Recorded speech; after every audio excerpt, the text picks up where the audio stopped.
Palakpakan na tatuboy na Diyos. Usog na palakpak. Usog pag yun na palakpak.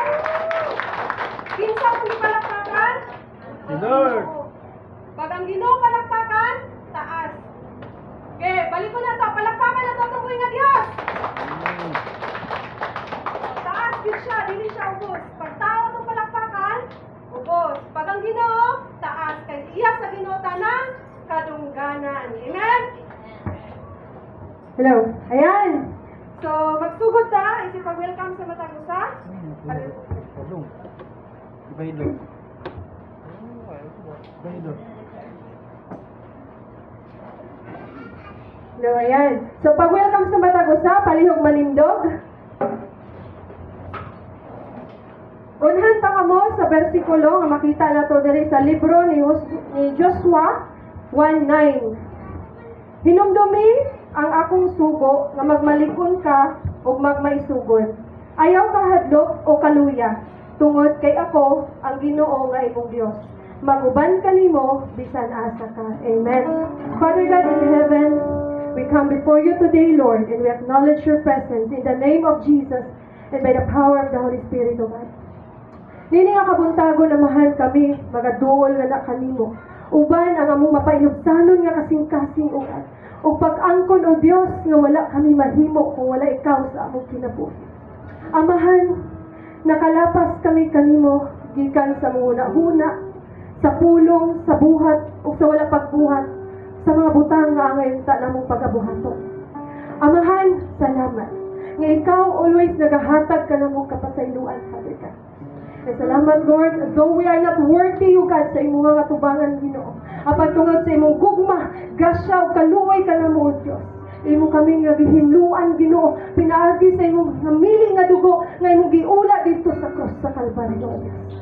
Kami nga kabuntagon, Ginoo. Ikaw ang Diyos, nga mapasidunggan o mahimaya nini nga tanan, O God. Search our heart, Lord, and know our thoughts, Father God. For all the wickedness in us, Lord, we humbly ask for forgiveness, Lord God. And thank you so much, Lord, ng tanan na mong pagabuhaton, Ginoo. Tungod og alang lamang kanimo. Tungod kay wala kami laing ikabalo sa imong kaayo sa among kinabuhi, O Diyos.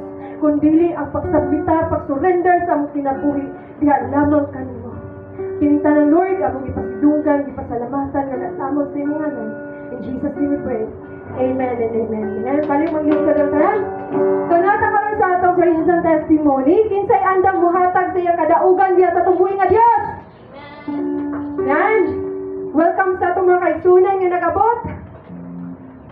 Ayan, kinsay muna. Kinsay muna. Ako'y muna. Kinsay ang sunod. Kinsay excited diya sa Ginoo. Ha? Tanan magipanalaginan. Tanan magipanalaginan. Ang gipanalaginan, dili mo undang pangingolog. Salamat, Lord. Kinsay andam na. Ha? Ako una. Ayan, ulihan ako. Kaya para na mo sunod. Diba? Kaya pag first, no, hindi second. Ayan, so ako, pasalamat po ko sa Ginoo sa kaayos sa mong kinabuhi together with my family. Now, though we traveled from Manila to here at CDO, pasalamat mi sa Ginoo na sa safety na mga pag-uli. Ani nga dapit sa Mindanao. Nalipay ba mga namin? Bita kami nalipay kayo mita ko. Na nauban muna mo. Tungod ka nga mong kamingaw. Wala kayo'y makatupong sa mong kamingaw sa inyo. No? So, karon, we live in Baongon. Travel down here para lang mauban ta dira sa atong pagsimba sa atong buhay nga Dios. So, pasalamat sa Ginoo no, sa safety and protection. So, wala lang naman na siya nag 1 hour among travel, pero salamat sa Ginoo nga naagit kanunay ang iyahang presensya nag protection sa amo. So, sa mataglakaw namo, sa matagbuhat sa ministry, ang Ginoo gyud mo ina. No? Ako dili iya sa Ginoo, so wala jud mi mabuhat. So, kana lang ang ako mga pagpasalamat sa iya ha, o sa protection ko niya sa kumbana nga so, dito karon sa Manila. So, yun lang, iya sa Diyos, tanang kadungganan ng buhay. Yan, hindi siya musunod. Wala na, mudo lang, Mike. Mudo lang, Mike. Wala na? Wala na? Ayan sa Sarah. Man, Amen. So ako mapasalamat jud ko sa Ginoo, no. I will take this opportunity to thank the Lord sa mga milabay nga mga months, daghan kayo mga struggles, daghan kayo mga circumstances na to the point nga murag wala na ka-okay sa Ginoo pero ingon siya kanang dili magita niya pasagdan. And this is promise no nga dili kita niya pasagdan. So medyo na shaken gamay pero ingon ko nga Lord, imo magaligati man ang mga langgam, mga bulak nga wala sila nag ano sa imuha no, but kita gyud mo ako ginahawinan gyud na Philippians 4:19, for I will supply all your needs according to the riches of your glory. Ako gina-claim kay usahay gyud sa atong life dili gid malikayan nga moingon ta nga kanang si Lord ang bahala, pero kung dili sa tamulihok wala man say mahitabo sa tua. Pero nga gyud ko nga Lord, duhagi gid ako pagtuo sa imo kay if ever gyud na kanabitang ma-discourage na ka, mawala na ka sa Ginoo, mulang usahay pasalamat sad ko sa mga tao nga nakapalibot sa ko kay gin-encourage gyud pud ko nila. Especially gid ni Jerome kay kani siya murag wala ra magid ni siya, murag grabe na mong problema pero siya mag-smile pa na siya, ako kay murag nataranta ako murag na akong mabuang, pero the Lord is good and His mercy endures forever. Kana lang all the glory and honor belongs to the Lord. Ayan, thank you Char sa iyong kadaugan diya sa atong buhi nga Dios. So si Sarah, ang iyang pamilya, usab ka living testimony diya sa Ginoo na kung musalig lang kita sa Dios, walay imposible. Amen? Amen. So karon atong nata sa atong mga pagampo alang sa atong mga kadaugan, yagin ako tanan sa pagpalindog. Yes Lord, hallelujah Father God, nagapasalamat na usab kami kanimo amahan sa among mga kadaugan o Dios nga sa matag battle na mo sa among kinabuhi o God, ikaw ang nakik-away Ginoo. Salamat Lord nga kami still lang mi Lord God. Be still lang mi Lord sa imong presensya Ginoo, because the fight is for you Lord God, and we are your people Ginoo nga mga victorious o God, mga overcomer Ginoo. Usa salamat o God kanimo ang tanan. Ikaw ang Dios magapadayon sa pagpanalangin sa matag usa Ginoo. Ug salamat Lord kanimo sa pagtanan mga pasidungog paghimaya. Jesus name, amen. So aron pamilya na sa pagtindog, ihatag na ko sa worship team ang atong pagdayeg diya sa tubuhay nga Dios. Dalay ko na tumbuhi nga Dios, amen ba? Amen ba? Hallelujah! Sumatod pa sa iyang mga pulong sa Salmo 150 verse 1 to 6 nagaingon kara. Daiga ang Dios diha sa iyang templo. Daiga ang iyang pagagamhanan diha sa langit. Daiga siya tungod sa iyang pagagamhanan sa mga butang nga iyang gihimo. Daiga siya nga mga ginahon sa tanan. Daiga siya pinaagi sa mga trompeta. Daiga siya dinuyugan sa mga alpa o mga lera. Daiga siya uban sa mga tambor pagsanagpanagsayaw. Daiga siya dinuyugan sa mga alpa o mga flauta. Daiga siya uban sa mga piyang-piyang, sa mga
Sukad pa kaniadto ana ang gitawag nga pulong. Ang pulong kauban na sa Dios o ang pulong mao ang Dios.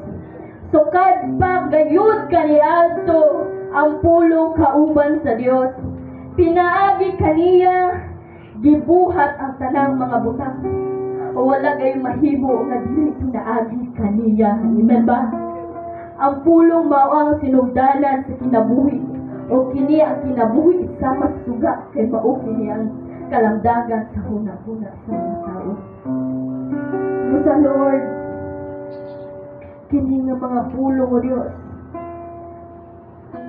Salamat Amahan nga kami magmadaugod diha kalimo kay kini mga butang nga sa muna-huna imposible Lord God, pero diha kanimo Dios dili imposible Dios. Musa o God, sa imong ngalan o Dios ana ang kaluwasan. Sa imong ngalan o Dios ana ang kabaguhan. Sa imong ngalan o Dios ana ang kadaugan diha kanimo o God. Musa Lord, salamat o Dios sa kadaugan nga among natagaw-taban na mahal. Lord, we worship you Lord God. We magnify your name Lord God, karong rasa o God. Lord, ana kami mo mga katawhan o God. Naga-worship, nagasangpit diha kanimo Dios. Naga-surrender sa mga butang nga anaa sa mua Lord God. Kay diha kanimo Dios. Ana ang peace Lord God. Nagun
ka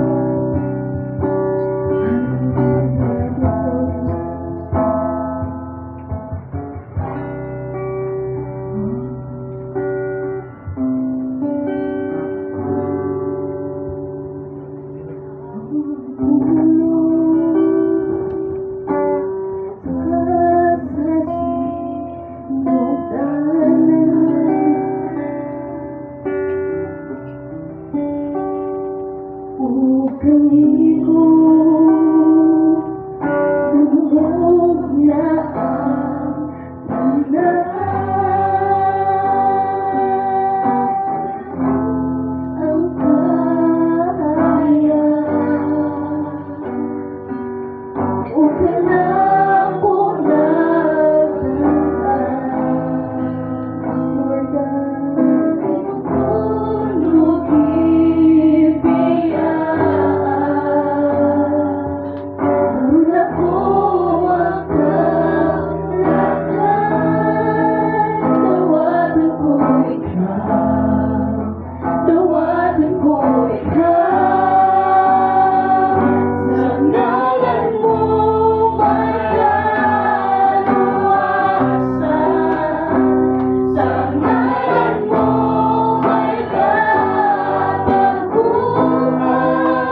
pagkanindot na magdahig siya sa mga Lord God.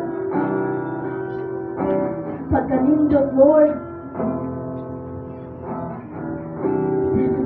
Lord God.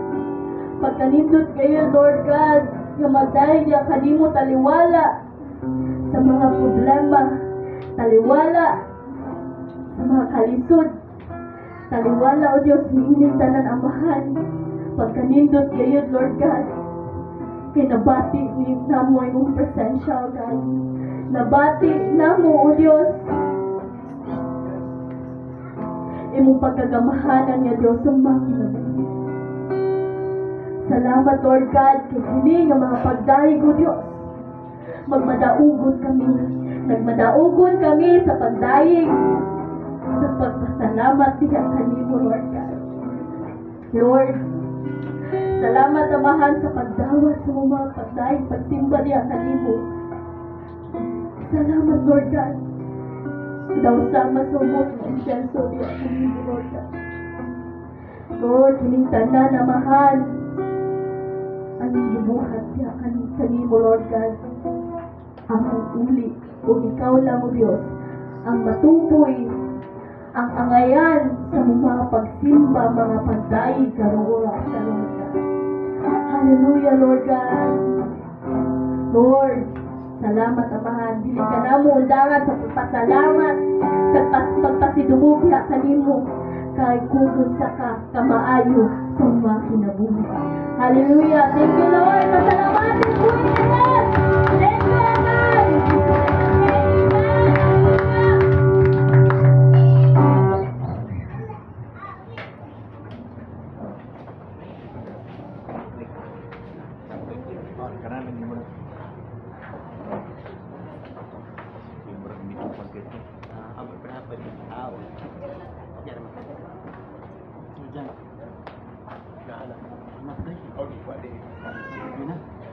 Amen.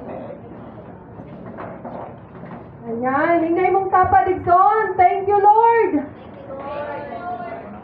So, karon nata sa pagpamati, sa mensahe, sa pulong, sa atong buhi nga Dios. Andam na ba tanan maminaw? Amen. Palakpakin daw si Lord.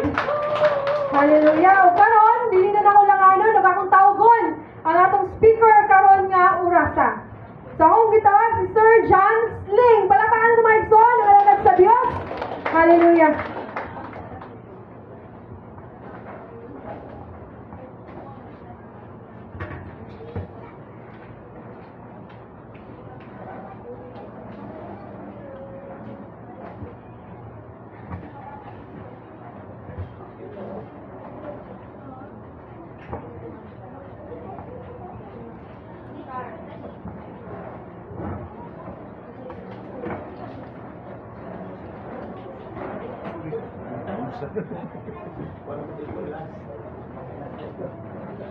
Murag ka na.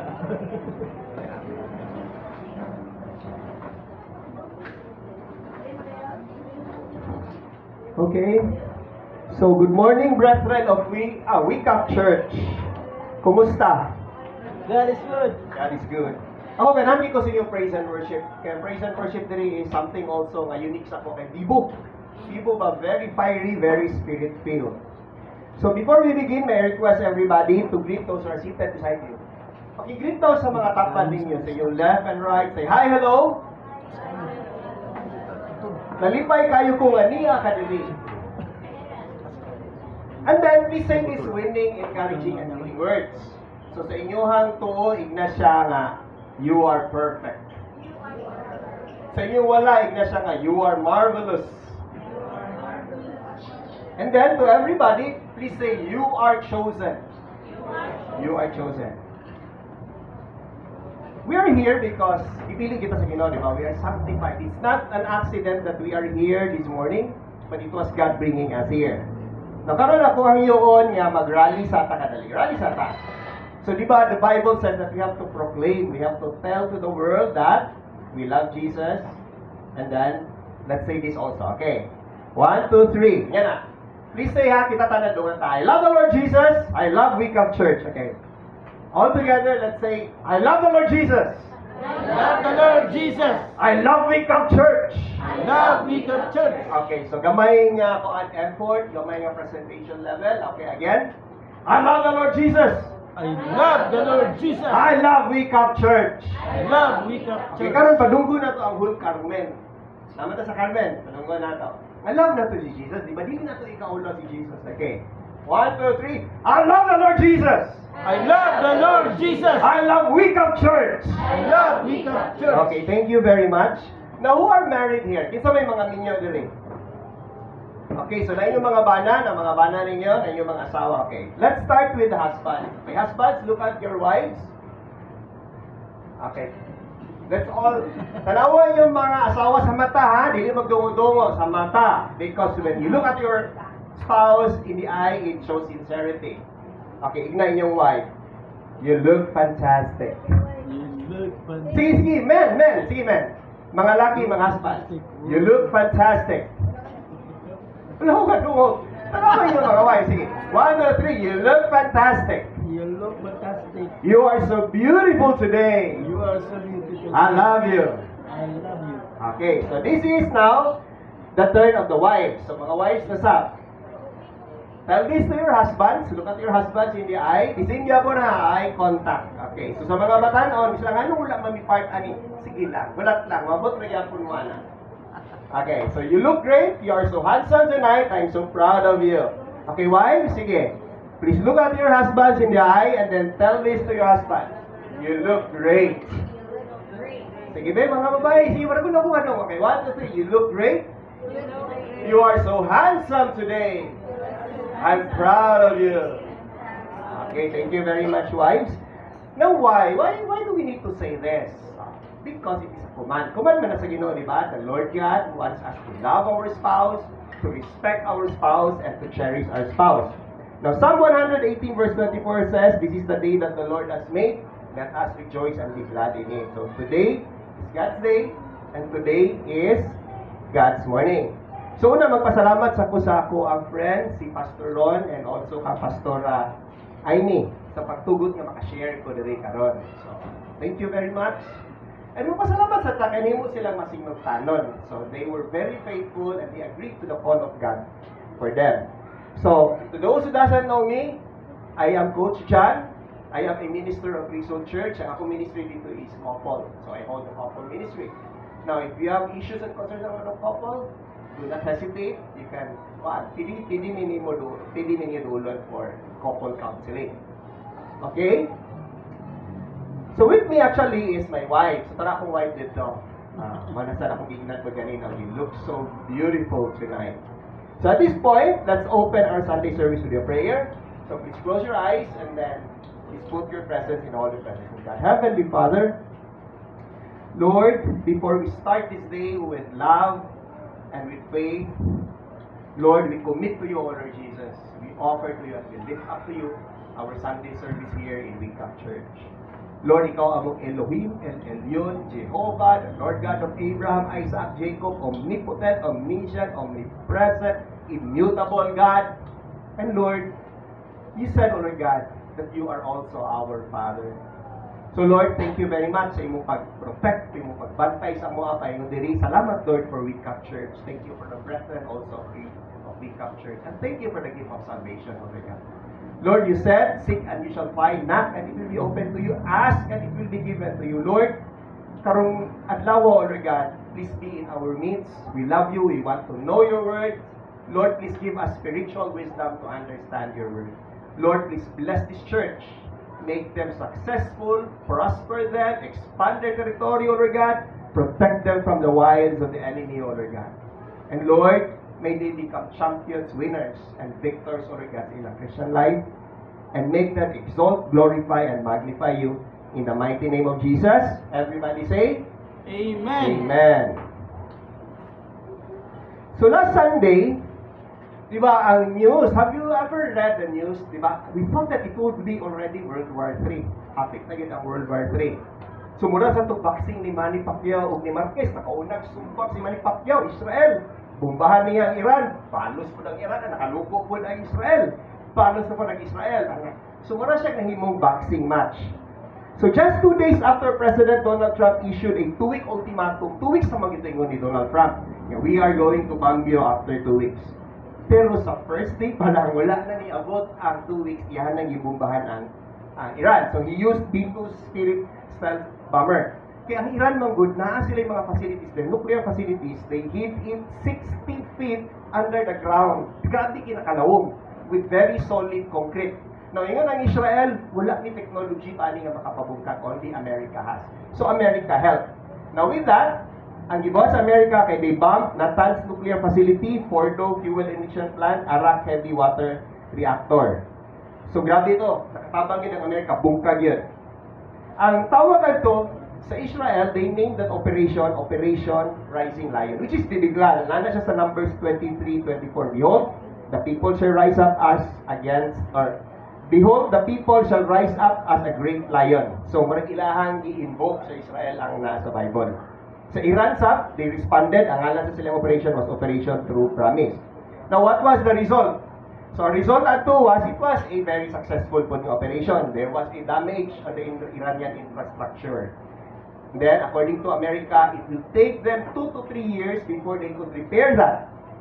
And then, they have shown nga, ang Israel is a very small nation, but it is a nation chosen by God. Small nation, but they have dominance. Sila mo yung nag-dominate yun sa whole Iran through their planes. Now, unsa magiging ang problem? What was the problem there? According to Iran, ingon sila nga, ang amuang nuclear facility diha is only for electric uses naman. Now, ang problem kay na may agency nga nga check. Ingon ang agency that checks that they have already exceeded. What is allowed is only 3%, but they have already 60% of uranium. So naagit sila plano. Kay for a country to make a nuclear bomb, it has to have 90% uranium.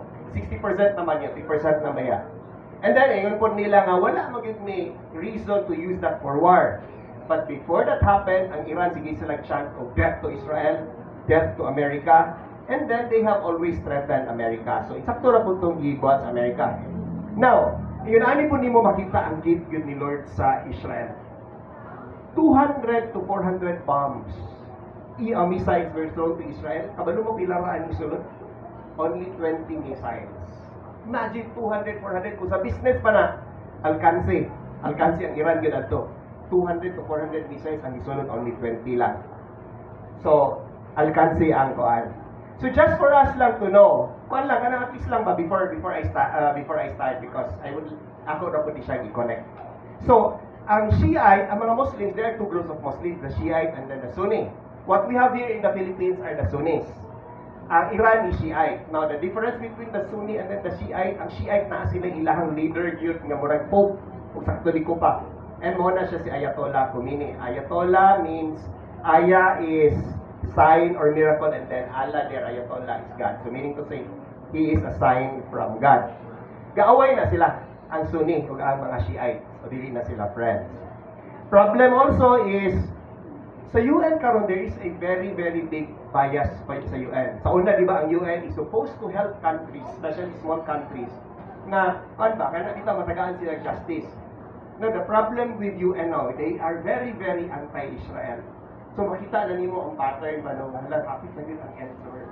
Why?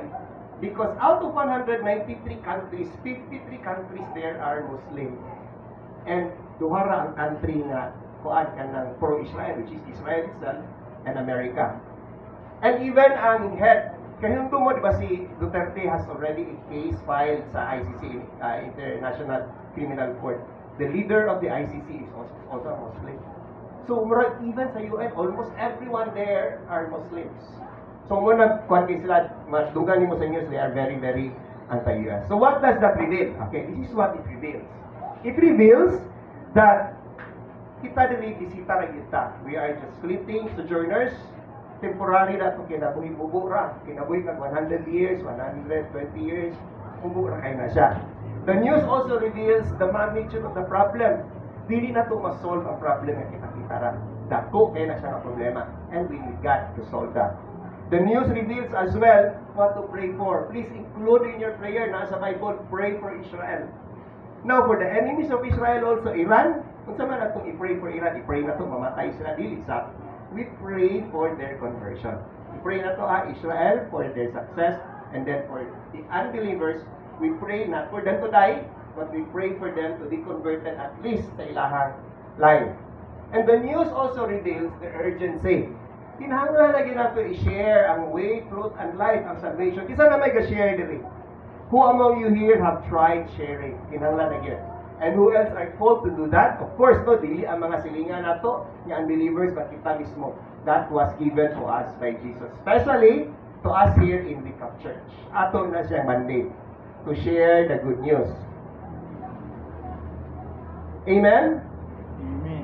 So someone said, a home kono is a place where you can let your hair down. So, sulod sa balay, it's the only place nga balag buti mo mo, hindi na ka maulaw. Another said, a home is where I can get ugly and just enjoy it. Di ba? Una mo sa balay, bahala ba, wala mo naligo, pero you feel very, very comfortable. And a teenager said that home is where my Wi-Fi connects automatically. So, ang mga teenagers, sila rin ana is Wi-Fi rin. To me, ako tanong, isang home sa ako is a place where I can walk around my house wearing only my briefs. Pahalag naka-brief ako, this is my house. Naingon ang teacher, okay class, draw your favorite animal. Unya, paglabay sa pila ka minuto, si Juan, isubmit na niya ang iyahang gidrawing. Pag paper. Pagkano sa maestra, anong wala man isulod? Juan, di ba ingin ko, draw your favorite animal. So, mo dayon ning ingon ni Juan, siya nga, ma'am, ang akong gidrawing na baka man nga kakao sagot. Ingon ang teacher, anong blanco man, wala man isulod. So, ikaw naman sa baka ang sagbot, man hindi na mo makita ang sagbot. Ingon na ni teacher niya, ang baka, asa man? Nahurot naman, ma'am, nilakaw na ang baka. Motor ba kayo? Bakaw? So, Gini, ingon ang Gini. Yung siya nga, abrihi ko kay kuan ka ng, ako ihatag sa imong abrihan nimo ni siya nga botilya, ihatag na ko sa imong wish. Ingon dayon si Adling Junisha. Siya nga, di ay, sige, pwede ko mag-wish ha.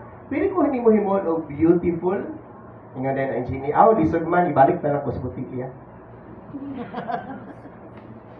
A husband said to his wife, Monday next week we'll be married for 10 years. So it's their anniversary. I will give you a nice car for our anniversary. And then the wife said, oh darling, nothing would please me more. Di ba, naman ang mga asawa ko natin i-offer sa iya. At tubag sa to asawa. Di ba, wala lang. So, the following day, on their anniversary, the husband did not give her anything. So, wala siya gitagaan.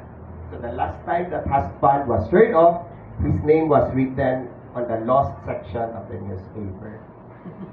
So, kung mayroon ganun na yung asawa ka, okay naman, ayaw din nagtuhi, ihatag yan pa na. Yeah? Valentine's man ron lang, tagaan ka flower, okay naman, wala yung flower for, ayaw din tagaan flower.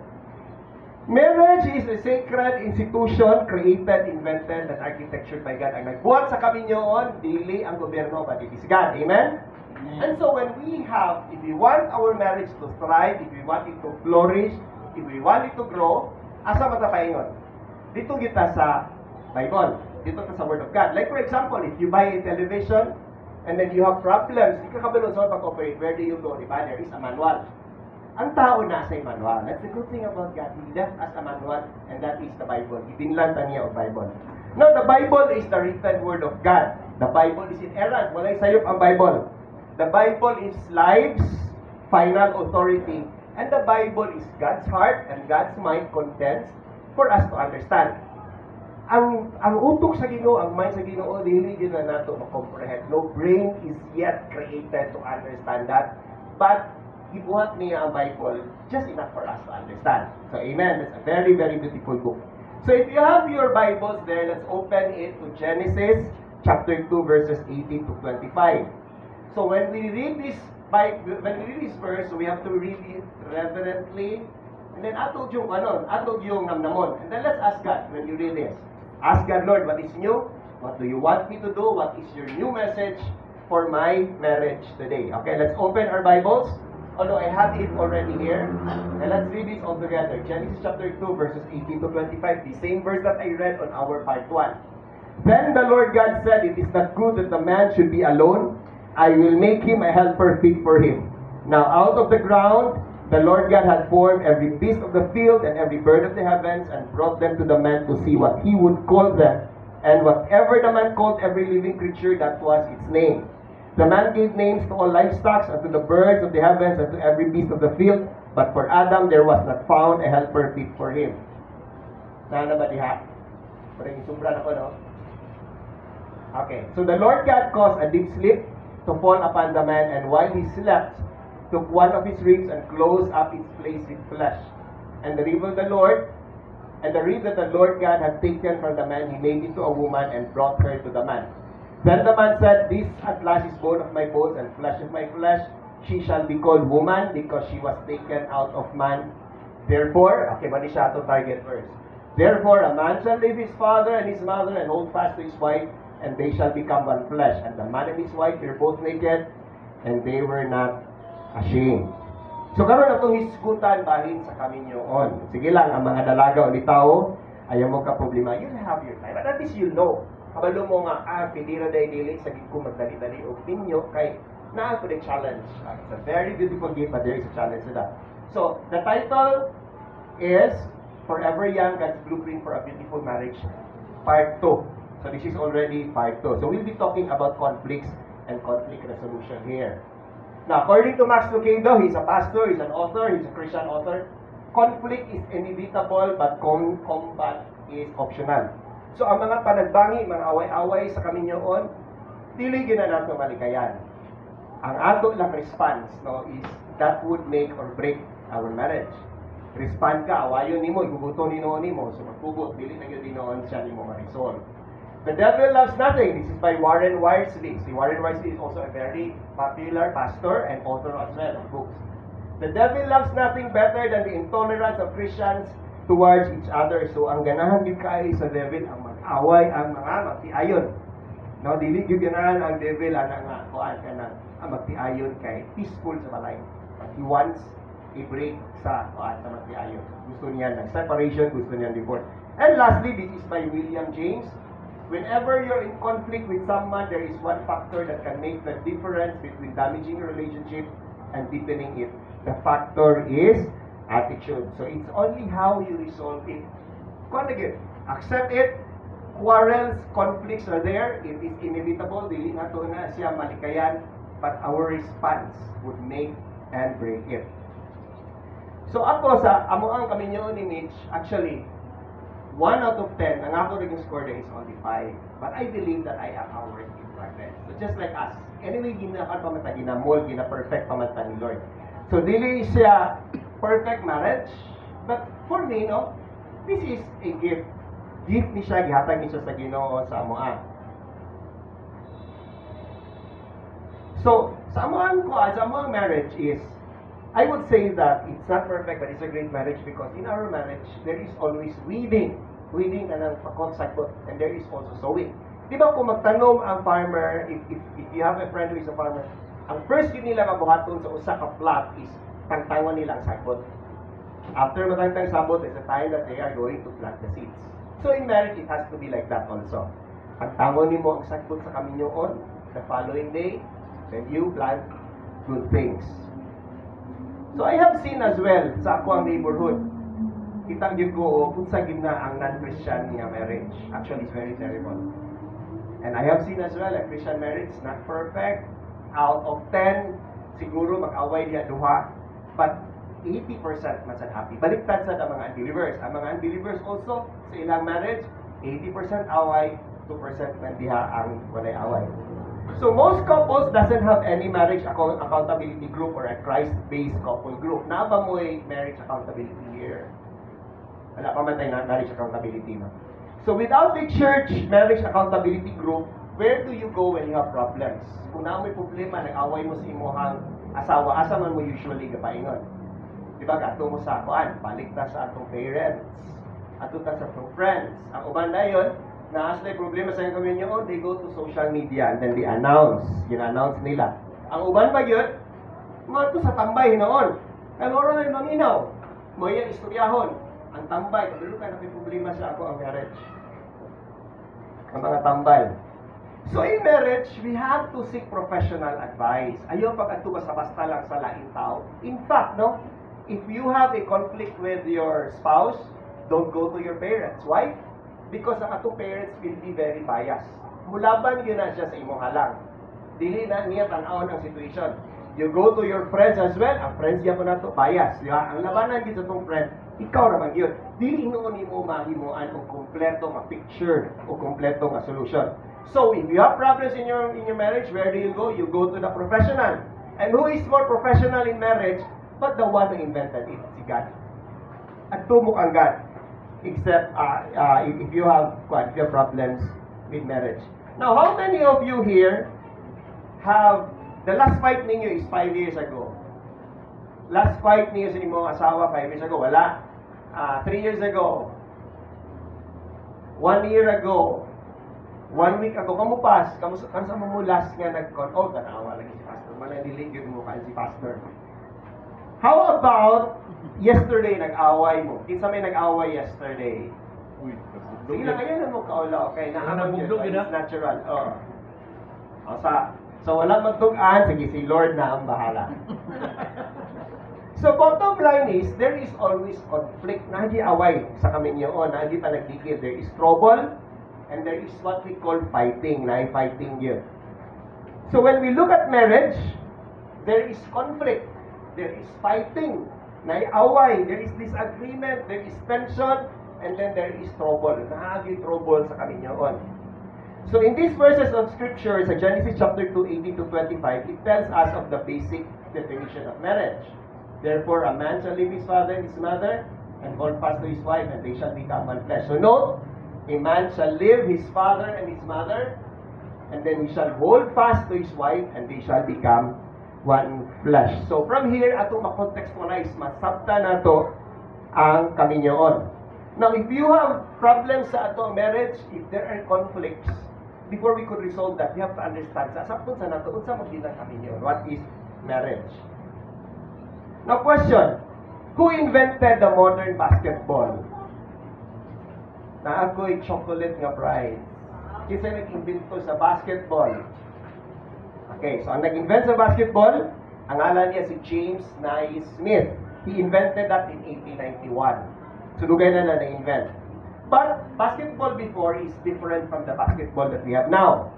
So, ang basketball, ang ginagamit nila nga ball before is soccer ball.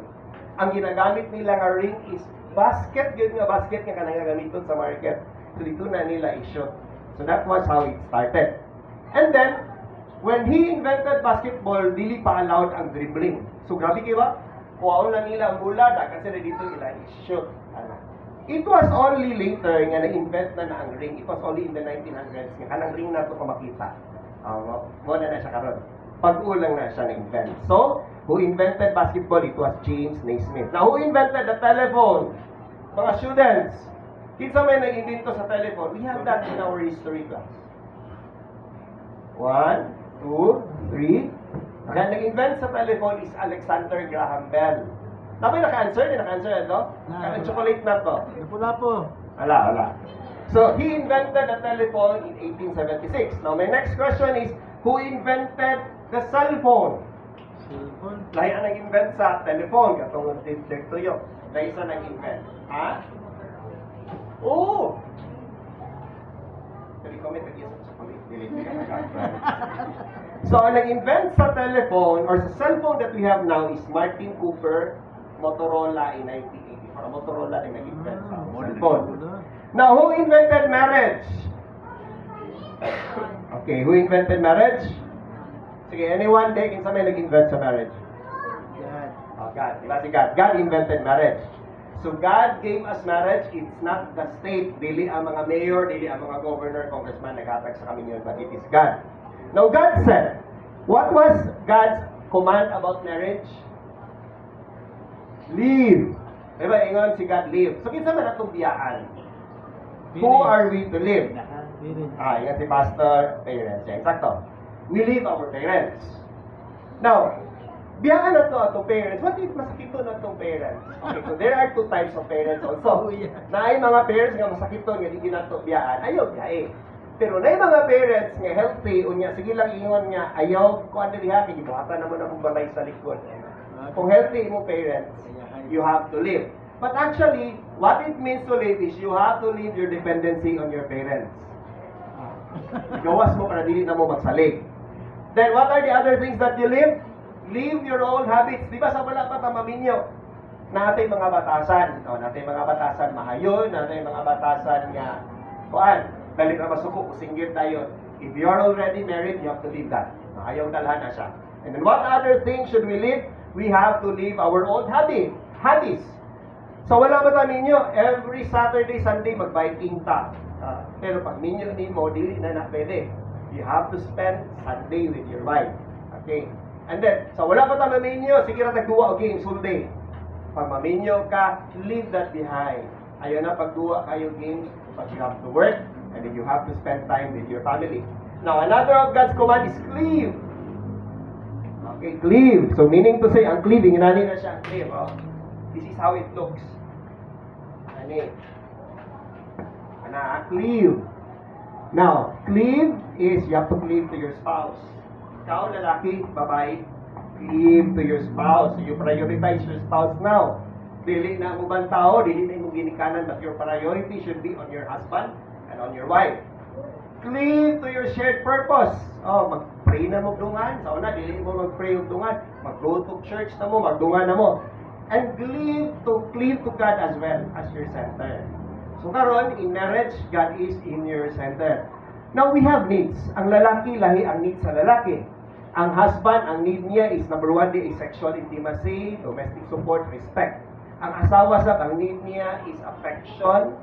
She needs as well provision. Now, when you cleave, mo nang iyon ni Lord, you have to serve the needs of your wife for affection. And then husbands, also wives, you have to need to also serve your husband's need for sexual intimacy, respect, and also domestic support.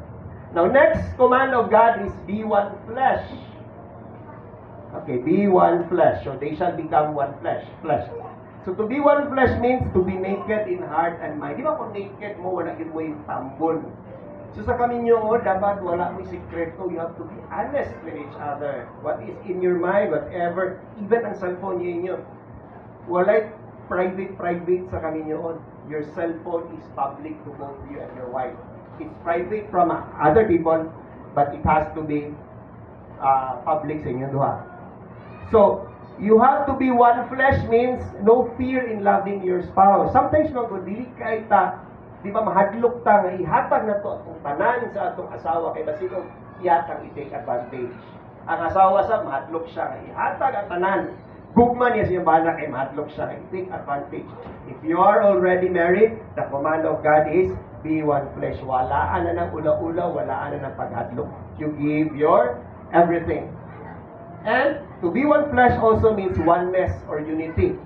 Now, don't misunderstand me when I mention the word oneness. Dili ni sa katong oneness. Oneness nga ko na. Oneness meaning to say maisa. So every time I mention this word, ako isang i-mention from time to time, but that doesn't mean, kung sa ganito siya basta, katong oneness nga grupo. Dili ni siya mao. Doctrinal na to siya na problem. So, marriage means oneness.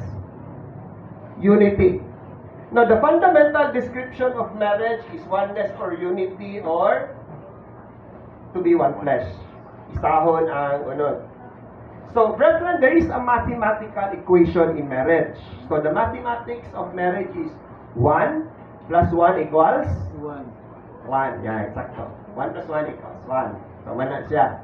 So, magsugod sa bana o asawa, pag marry nila, may isa sila, dapat they have to be one body. But there is also synergy there. 1 plus 1 equals 1, but it will equal to thousands or billions. Like for example, di ba si Adam ug si Eve? 1 plus 1, na isa si Adam ug si Eve. Karon, pila nakabuok tao? Billions na. That is synergy there. Si Sir Ron ug si Ma'am Ay, 1 plus 1, nahimo silang body, and then, unsa man ang resulta, nahimo na silang upat. Upat na. So, may uban nga mahimong na 10, mahimong 5. So, there is synergy as well in marriage. That is why si Satan, diniligid na siya malipay sa Kristohanan nga kami noon. Kay 1 plus 1 equals 1 is equal ra ba dayon to millions or thousands. Mudaghan man ang Christian.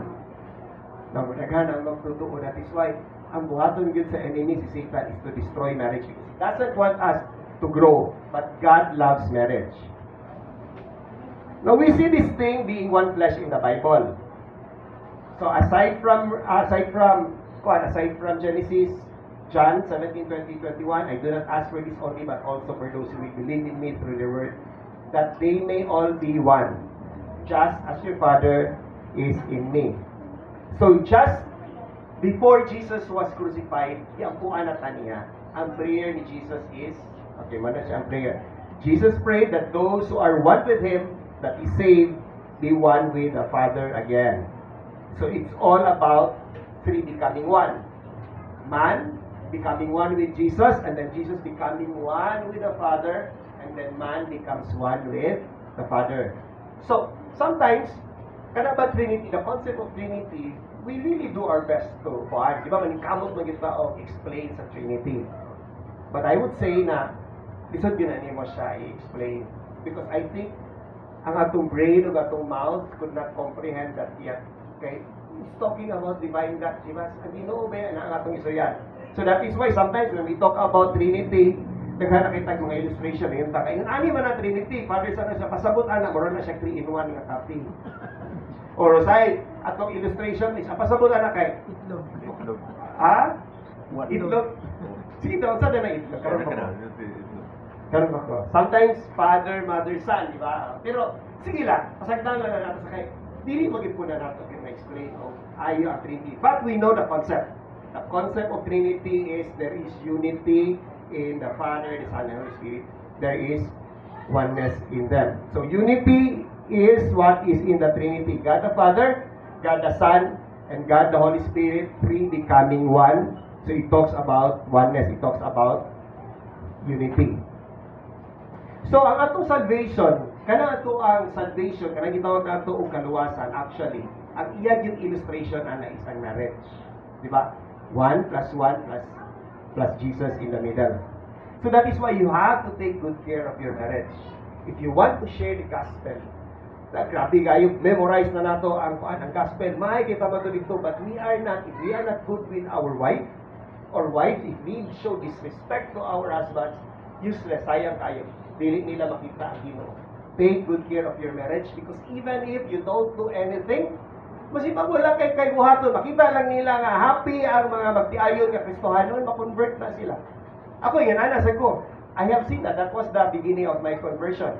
Because there are doctors, I used to work in the pharmaceutical banggod nga company. Kita na po, ang mga doctors nga mga dili Kristohanon, pag-abot sa Manila, si buhaton, manawag din na sila sa ako. Bang, kasi natin mga chicks diya. Lo, chicks pangitaon. Pero ang mga Christian nga mga doktor, kada visit na ko sa ilaha, visit na ko, magdungan og lunch, magdungan og dinner uban ang family. So question ako, ano lang man sila? Dito di ay is difference is mga Christian. So ang akong conversion was very very easy. Nga mo ni siya akong gusto ko faith. Where ang father, ang husband, ang father, the mother, they have a very very good relationship. So in marriage, two becomes one. Ang duha may imo silang isa. So you put out the pride, you put out the old agenda, and then you replace it with a new mindset or new paradigm. So when I married Mitch, pag minyo na ako sa Mitch, I thought ang marriage is all about me. All about bonding.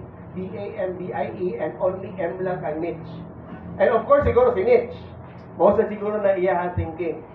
When she married me, she might as well think that it's all about her and only a little about me. But in marriage, actually, really, in marriage, it has to be about me and it has to be also about Mitch. Equal na siya, B-A-M-B-I-E and M-I-P-C-H. It has to be like that. The married couples must have equal part in it molded together. Di ba? I-unite man mo. So how do you mold different people? So maybe, so here are some illustrations on how you mold things. Maybe, di ba, kung gusto nimo ubanon ang two different things, you can freeze it. I-freeze nimo ng karne o isda. Muban yun na sila. Problem lang kay dili na siya kalihok. But that's not a good illustration of marriage. Marriage is not uniting or molding nga imo siya i-freeze. Kay kung freeze magud mugahi siya. Ang marriage dili dapat. Ang magtiayon dili dapat mugahi. They should never be hardened and should never be stiff. Now, another also illustration about molding or getting the husband and wife together is melting. Diba, if you combine, imo ang hilison na put out, it becomes an alloy. You call that an alloy. You mix copper and tin and then you melt it, hilison mo na sila. Pag mahilis na mahimo na siyang bronze. And then, if you mix copper plus zinc, ato copper plus tin, to copper plus zinc, it becomes brass. If you mix iron plus carbon, it becomes steel. Now, if you mix iron plus chromium plus nickel, it becomes stainless steel. The problem with melting lang kay mawala ang iron, no, mawala ang copper, mawala ang zinc diha. So dapat in marriage dili gyud siya gwapo nga illustration because dili man nato walaon. Dili nato walaon ang character sa wife, dili nato walaon ang character sa husband. But the best illustration of marriage is like a cocktail. Who has eaten here a fruit cocktail? Di ba lami kayo? That's even my favorite. When you eat a fruit cocktail, makabalo ka nga naa pa diha ang pinya. Yeah? Makabalo ka diha nga, oh, ito siya ang papaya. So that is marriage. The best description of unity in marriage is like a cocktail. So when you unite the husband and then the wife, dapat ang asawa naa pa diha og ang bana. Ang pagkababae sa asawa, pagkalalaki sa bana naa pa diha. Ang talent sa asawa, talent sa bana, dapat naa pa diha. There has to be acceptance and there has to be respect. Amen?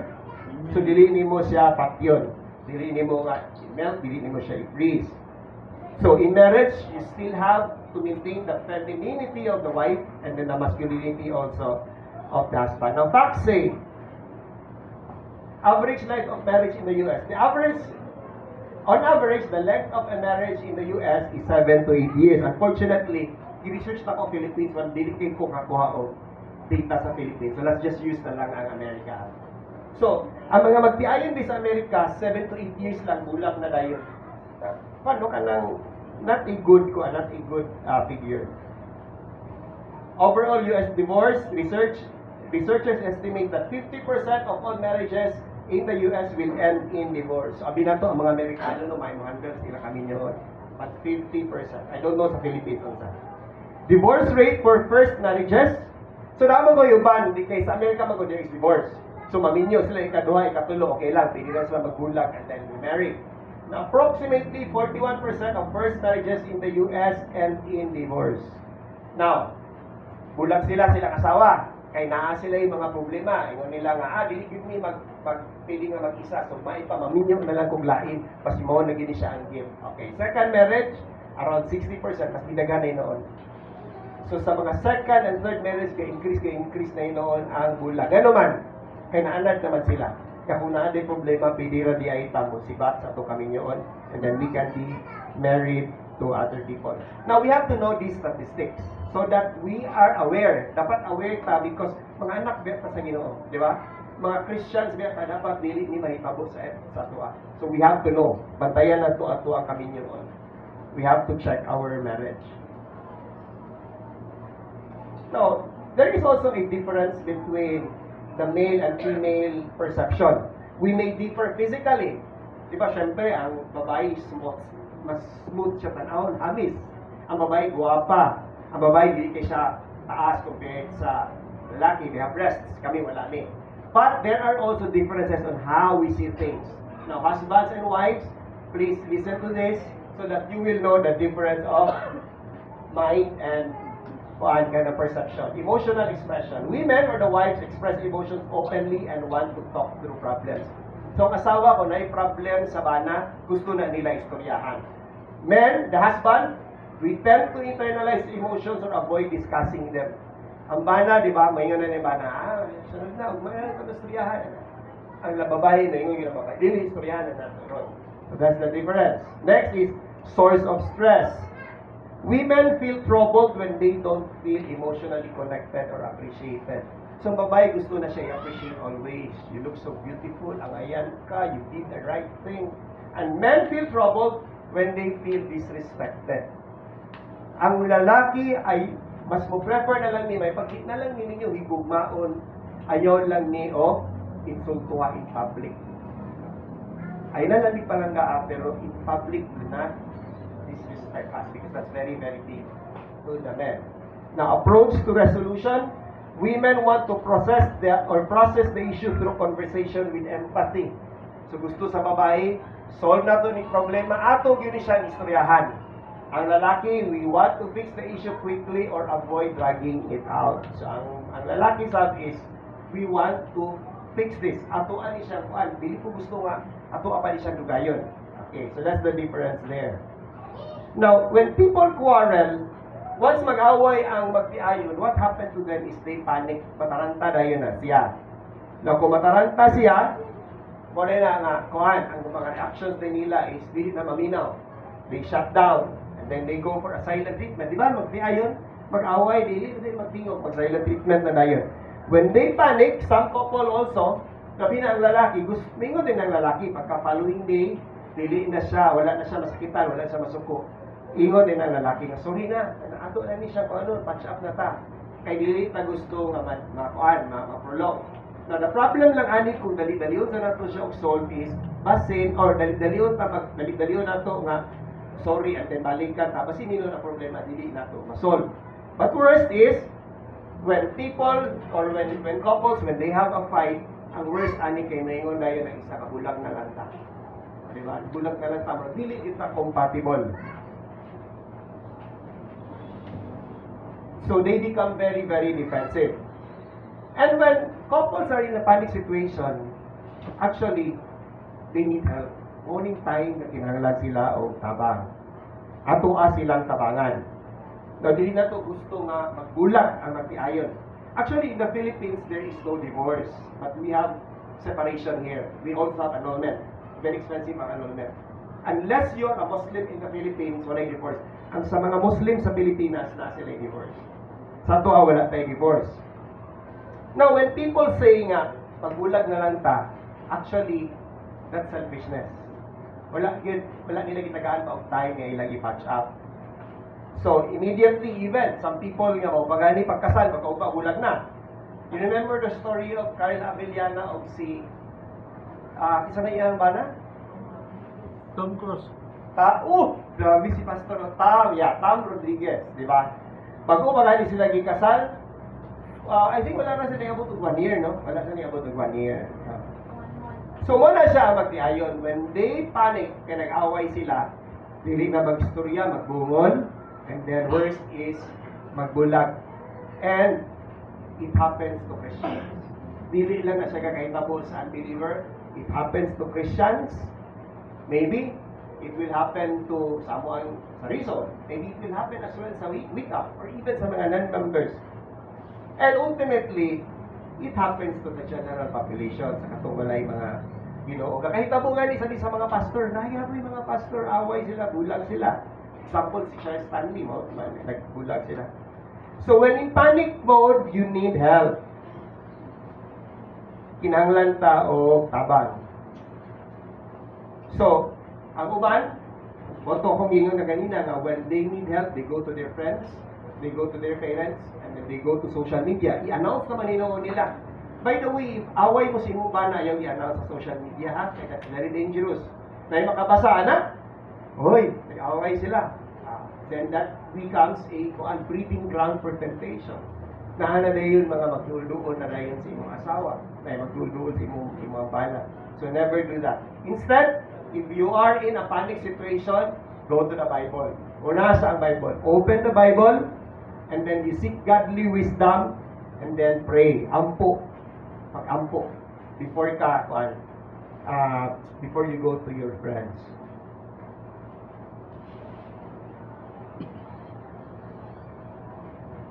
So if you are in a panic situation, the best thing that you do is, can we read this all together? When your marriage is in panic mode, you need help and ask God's wisdom. Unahasa si God. Not to your parents, not to your friends, not to social media, but you go to God. And the next is you go to people who study that. Pastor. Ato mo kang pastoron. Pangayo mo advice. Or go to a marriage counselor. So you have to read the Bible. Now, if your marriage is in panic mode, so allow me to share to you some principles to ponder on. So, nataranta na mo kay nag-away mo.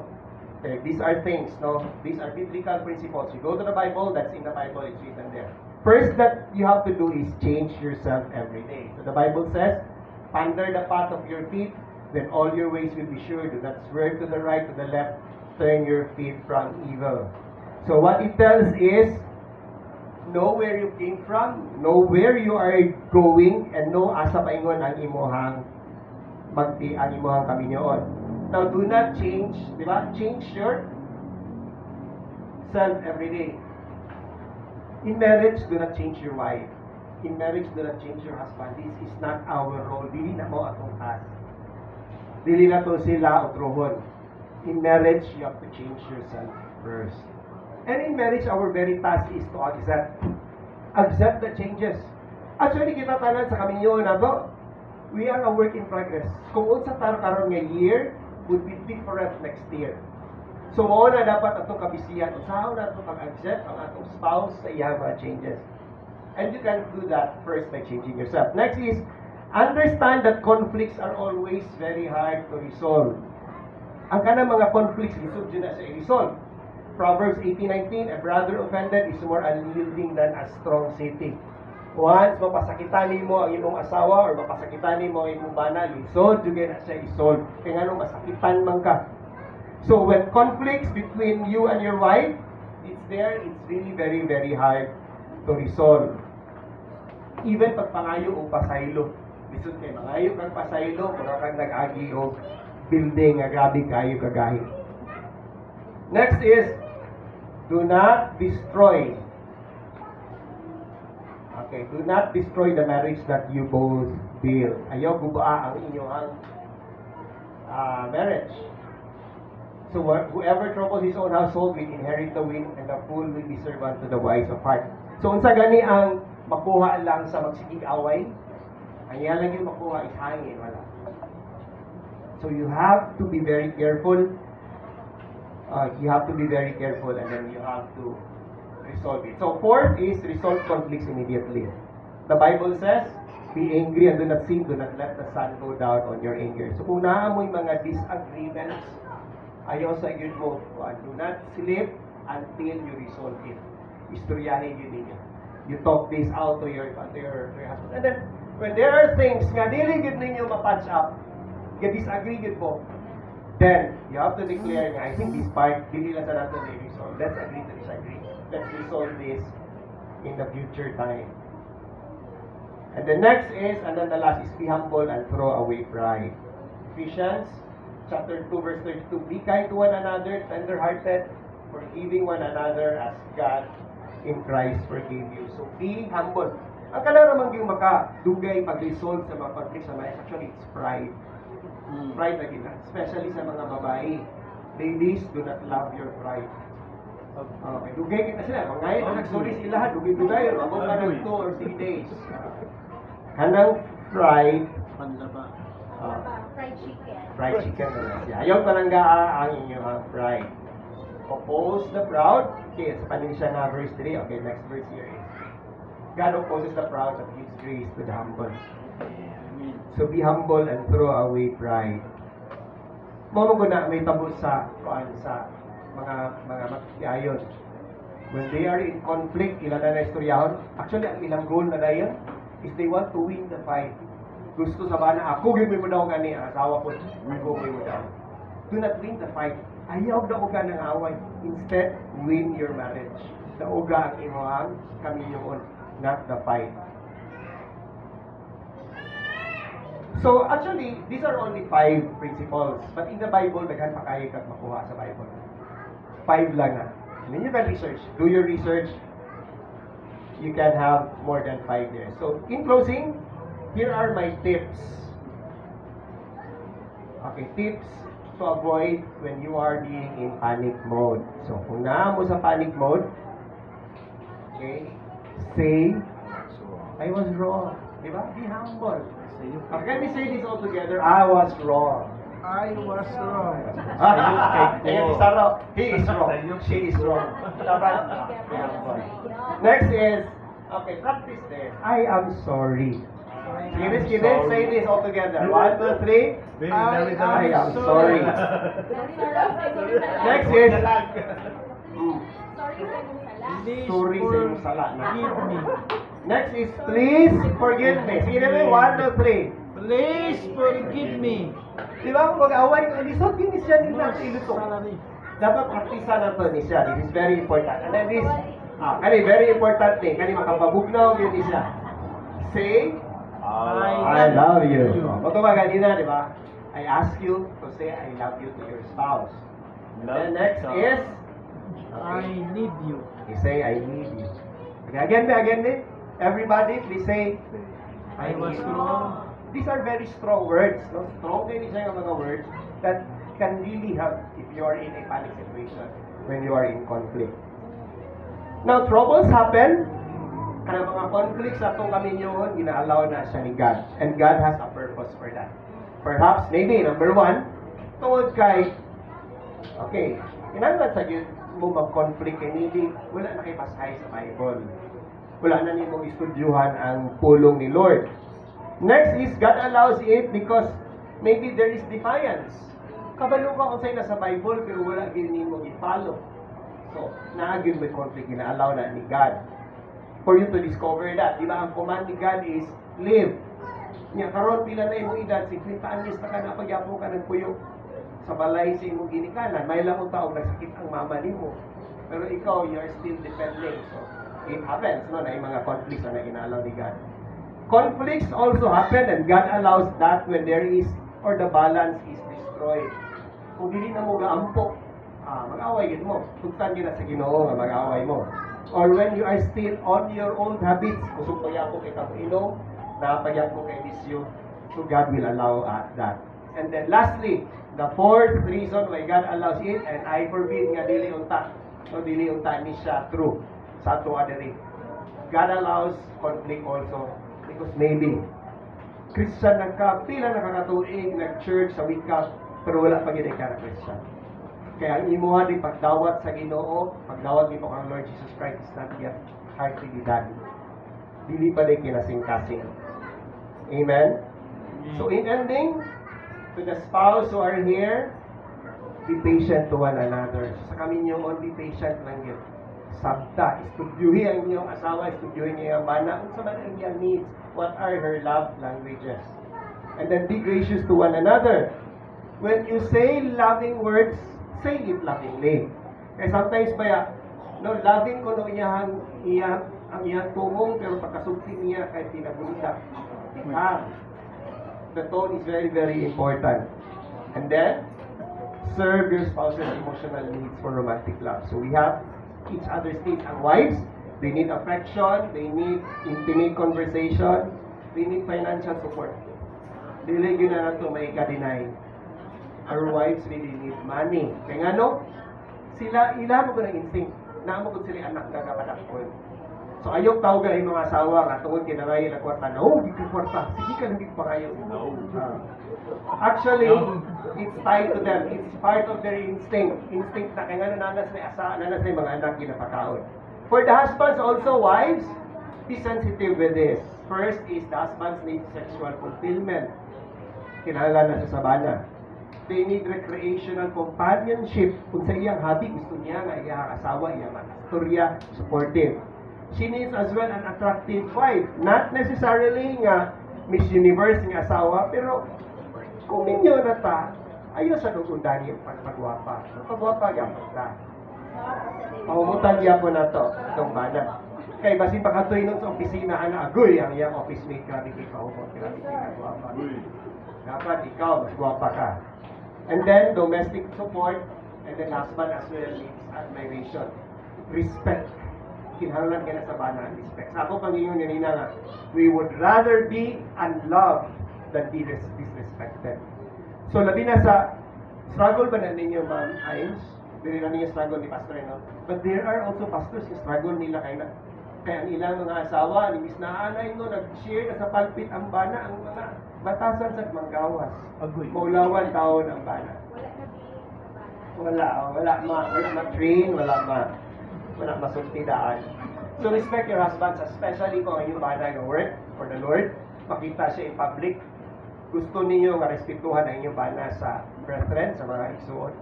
Show them respect for his wife. That's one, kinahanglan na siya. So, gusto mo mahimong bantugan nga Kristohanon? You want to be very effective as a husband or a wife? Or do you want to make a mark in this world for the faith? My encouragement is, yes, you can. Mabuhat na ninyo if Jesus is with you. Kisa na may nagdawat kang Jesus din. Kita tanan, nakadawat na bata? Hinaan na diha. Dili na nato isgutan. Okay, ending na ta. So, ang problem na ba wala si Jesus, no? Kung na si Jesus, ato very easy. Tabangan din ka. Di ba, ang promise sa Bible is you will become winners sa inyong Christian life. Tabangan din ka. God wants us to have eternal life. But while we are still living on earth, since we are His representatives, gusto sad sa Ginoo nga mo prosper ta. Kaysa makita ba ya? Makita ba ya sa ubang tao through you. So God will prosper you as well. But the problem is kung wala pa may Ginoo sa iyong kasing-kasing, it's like declaring war against the Creator of the universe. May pag mag-declare war ka against Iran, but never ever declare war against the Creator of the universe. And how do you declare war against God? When you neglect Jesus. Kung dili ninyo dawaton si Jesus. So sure naman tanaw, dili na ta mag-sinner's prayer kay ano man ita, nakadawat naman ita ka Jesus. Amen. Okay, so here is this quote from Machona Di Liwayo. Actually, kung ano siya, British ni siya, pero iyahan mo kung kagikan na ni sa Africa, maringan na yung treat marriage like a diamond necklace. Diba? Kung naatay kwintas ng gold or diamond, kasi may atong sa may buhato na ito, ibilin na ba nato na siya diretsyo sa asa? Kundi na taganan, ilabay ba nato? Diba? We keep it. Ipuso na ito, masuko mga ganitang kawaton, magwain mga ganita. Dapat ingon na sa marriage, keep your marriage. Ipusa yun. Kung ayaw, don't ever entertain the thought nga, nag-away mo, bulag na ta. Dili na ta magtapan ng tulog niya. Ulit na ko sa mumalay. If broken, fix it. Do not throw it away. Ayaw siya o ilabay. So before you sleep, and when you wake up in the morning, do this. Rehearse this every morning. I am only stronger in my marriage when Jesus is in the center. Amen. Wala, dili tungkol sa bana nga mo-strengthen ang atong marriage. It's not because of the pastor or the ministers or the coaches or the wives, but only through Jesus lang yun. Jesus is the only reason and the only way that we can strengthen our marriage. Can we say this all together? I am stronger in my marriage only when Jesus is the center. Okay, 1, 2, 3. I am stronger in my marriage only when Jesus is in the center. Okay, so only through Jesus lang. Okay, let's close in prayer. Please close our eyes. Father God, thank you for another mentoring, another equipping about your plan in marriage. Salamat, Lord, sa imong pag-abri sa mga sa Genesis, Lord Jesus. Lord, we pray, Lord, that as we go home, you protect us, Lord God. Tagayin ni sa imong protection. Lord, to all the couples here in Wake Up, tabagi sila, Lord, nga ilahang kami yun, magmanaugod, mahimong strong, Lord God, in your midst.